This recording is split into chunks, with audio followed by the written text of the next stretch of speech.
proceeding was a test of the National Weather Service warning alarm zone. During potentially dangerous weather situations, specially equipped receivers are automatically activated to warn of the impending hazard. Tests of these receivers, by the system, are normally conducted by the National Weather Service every Wednesday between 11 a.m. and noon. When there is the threat of, or existing severe weather in the area on Wednesday, the test is postponed until the next available good weather day. The warning alarm, transmitted over National Weather Service radio stations in North Central and Northeast Illinois, will be activated for watches and or warnings, affecting all counties in North Central and Northeast Illinois, as well as counties in far Northwest Indiana.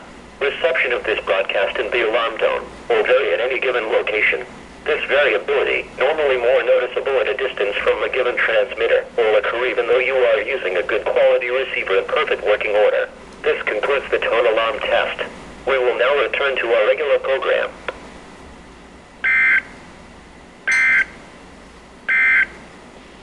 Here is your forecast for Rockford and surrounding communities.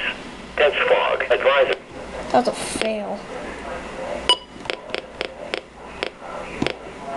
Oh. That's why. Let's put enable it. That was a fail for that.